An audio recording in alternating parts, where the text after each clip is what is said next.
अब कुछ मजबूर पति बात को मानते हैं, फिर मजबूर हो जाते हैं, भैया माननी पड़ेगी बात। वो पति बोला ठीक है जी, मैं के मत जाओ, मैं अपनी माँ से बात करता हूँ। माँ के पास गया, माँ से कहा मैया हमारी पत्नी कह रही है कि या तो माँ से न्यारे हो जाओ, नहीं मैं चलिए अपनी पी। अब माँ तो माँ होती है प्यारे। अगर इस संसार में सबसे सर्वश्रेष्ठ रिश्ता माना गया तो माँ का माना गया है। माँ ने कहा बेटा कोई बात नहीं, तुम निराश क्यों होते हो, बात तो वहीं की वहीं रहेगी, न्यारे हो जाओ, कोई बात नहीं है। घर में कई कमरे, एक कमरे में अलग रहते रहो, मेरे लिए भोजन ही ला दे करना। बेटा ने माँ की बात को मान लिया और न्यारे हो गए। अब न्यारे तो हो गए, लेकिन बेटा फिर भी जैसी शाम को अपने काम से आता तो सबसे पहले मैया के पास जाता, माँ के चरण स्पर्श करता। पत्नी को पता चल गई बात तो अभी हुई है, ये तो अभी अपनी माँ के पास जा, माँ से बतला में।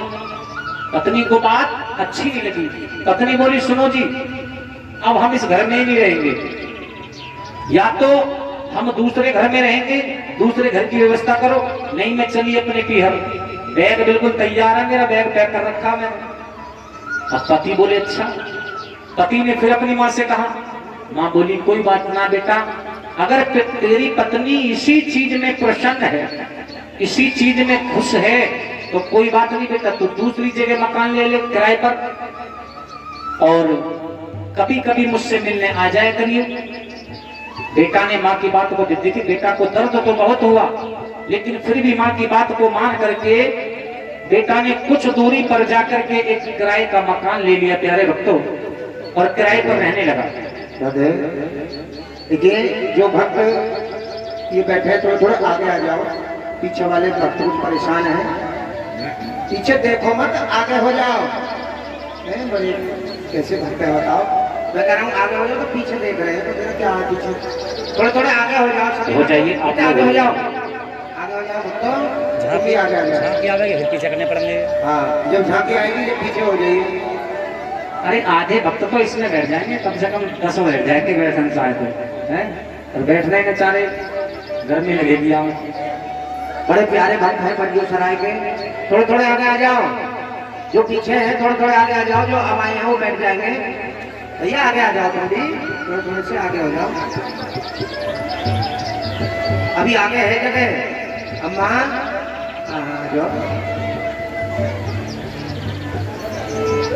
हो जाओ थोड़े थोड़े आगे, सभी भक्त, सभी को स्थान मिल जाना चाहिए। बाहर भी तो प्यारे भक्तों, आज वो बेटा न्यारा रहने लगा, लेकिन माँ की ममता ही होती है। बेटे को माँ से भी प्रेम था।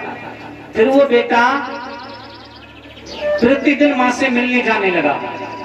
पत्नी को पता चला, पत्नी ने कहा ये तो अब भी अपनी माँ के पास जाते हैं। पत्नी को ये बात अच्छी नहीं लगी। पत्नी ने उठाया बैग और अपने मायके चली गई। ये बात पता चली, उस लड़के ने कहा तुम मैके क्यों गई? बोली या तो अपनी माँ को छोड़ दो, नहीं तो मैं मैके से नहीं आऊंगी, मैं भी अपनी माँ के पास रहूंगी। लड़के ने मना कर दिया। प्यारे भक्तों, नौबत यहां तक आ गई कि दोनों का तलाक हो गया।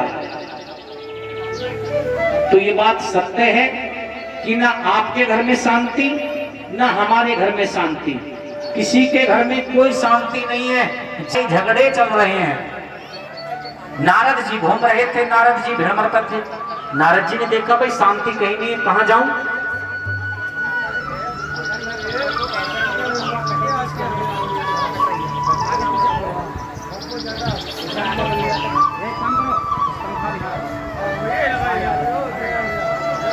आज प्यारे भक्तों, नारद जी घूमते घूमते वृंदावन की ओर जाने लगे। जैसे ही वृंदावन की ओर गए, वृंदावन की ओर जैसे गए, वहां जाकर के देखा रास्ते में, भैया इन्हें बैठा लो, सबका ध्यान इन्हीं की तरफ है। कथा में किसी का ध्यान नहीं है, सबका ध्यान इन्हीं की तरफ है, ये बार बार डिस्टर्ब कर रहे हैं।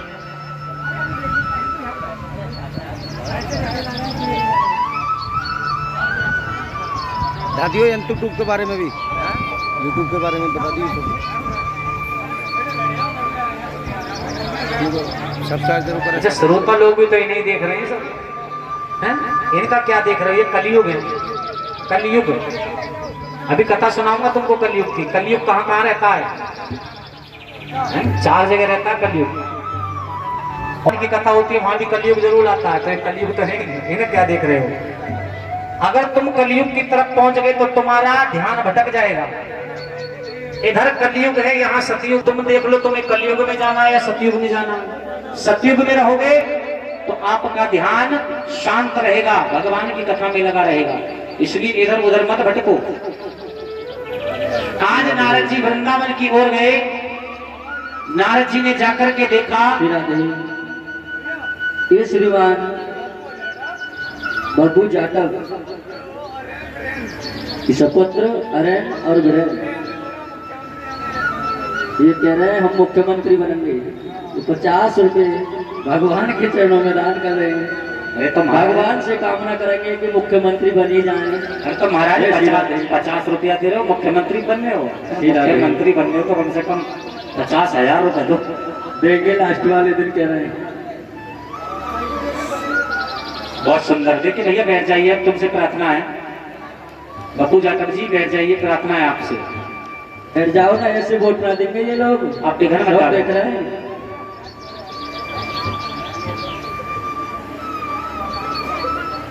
अब आप कथा में ध्यान दो, सभी उधर ध्यान रखिए। आज नारद जी घूमते घूमते वृंदावन की ओर गए तो उन्होंने क्या देखा कि वहां एक 16 साल की स्त्री और 2 बूढ़े व्यक्ति मूर्छित अवस्था में पड़े हुए हैं और एक 16 साल की स्त्री है। आज नारद जी, और वो स्त्री रो रही थी। नारद जी ने कहा आप कौन हैं, क्यों रो रही हैं? तो उस स्त्री ने कहा अहम भक्ति विख्याता। नारद जी ने पूछा तुम कौन हो, क्यों रो रही हो?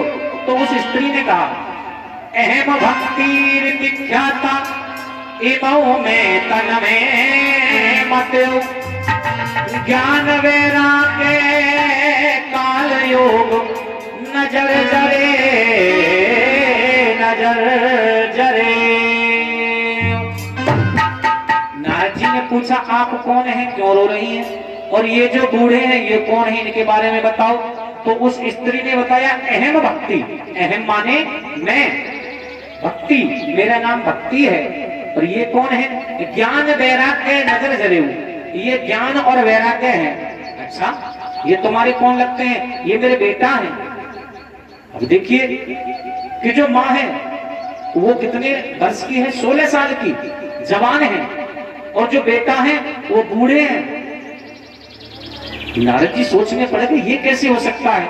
अरे तुम इनकी माँ हो तो जवान दिख रही हो, ये तुम्हारे बेटा है, ये बूढ़े हो चुके, ऐसा क्यों? तब भक्ति ने जवाब दिया, और ध्यान से सुन लेना आप सब लोग। भक्ति कह रही है प्रभु ये कलयुग की मार है। बोले कैसे? कि कलयुग में भक्ति करने वाले तो बहुत हैं लेकिन ज्ञान की कमी है। अब जो किसी चीज को आप ज्यादा मानोगे, ज्यादा करोगे तो वो तो जवान होगी। भक्ति को बहुत कुछ खाने को मिल रहा है, भक्ति बहुत कुछ खा रही है, 56 भोग खा रही है, मेवा पकवान खा रही है, तो जवान है। और जो ज्ञान वैराग्य हैं उनको कुछ नहीं मिल रहा खाने को, उन्हें कोई नहीं मानता, तो वो बूढ़े हो रहे हैं। अब आप कहोगे महाराज कैसे? तो देखिए आजकल भक्ति तो बहुत कर रहे हैं लोग। हरिद्वार जा रहे हैं कांवर लेने के लिए, जाते हैं ना। क्यों जाते हैं? क्योंकि उनके अंदर भगवान के प्रति भक्ति है, जब तो जाते हैं। लेकिन भक्ति तो है लेकिन ज्ञान की कमी है। रास्ते में ऐसे ऐसे उपद्रव करते हैं, कांवर लेने जा रहे हैं लेकिन ऐसे ऐसे उपद्रव करते हैं कि नहीं करने चाहिए, और उनको उनका दंड भी मिल रहा है। आप लोग देख रहे होंगे, रोज मोबाइलों में देख रहे होंगे कि एक भोला कांवर लेने के लिए गया, गंगा जी में नहाते हुए डूब के मर गया। आ रहे हैं ऐसे न्यूज। उन्हें उनके कर्मों की सजा मिल रही है। कुछ भोले मैंने ऐसे भी देखे कांवर लेने के लिए गए, रास्ते में शराब भी पी रहे हैं। भक्ति के कारण कांवर लेने तो गए, लेकिन ज्ञान की कमी है। आज ही आपके यहाँ बता दूं, मैं अंदर कमरे में सो रहा था, आज की ताजा बात है। कुछ भक्त शायद कांवर लेकर के आए होंगे, वो बाइक से गए थे, मोटरसाइकिल से, तो यहीं से गली से निकल करके गए। उन लोगों की बाइक की आवाज इतनी तेज, वो क्या करते हैं कि सलेंसर को निकलवा लेते हैं, तो वो आवाज बहुत तेज आवाज करती है वो बाइक। अरे तुमसे किसने कहा कि सलेंसर को निकलवा करके, जबकि कानूनी अपराध है, ये कानून में भी नहीं है। अगर हेलो, जय श्री राधे, जय श्री श्याम। और जो कुछ भागवत में गाना है इस प्रकार, रमेश 25 रुपये, किसी का यदि 10 रुपये, और ये उमरान सिंह 50 रुपये, अशोक यदि 20 रुपये, आराधना यदि 20 रुपये, अतर सिंह सैनी 20 रुपये, वीर सिंह प्रजापति 40 रुपये, गुप्तदान 10 रुपये, दीपक प्रजापति 20 रुपये, मोहित प्रजापति 10 रुपये, 10 रुपये गुप्तदान, और ये 20 रुपये यशोदा जी, और ये 20 रुपये मानव, और ये 10 रुपये हिमांशी।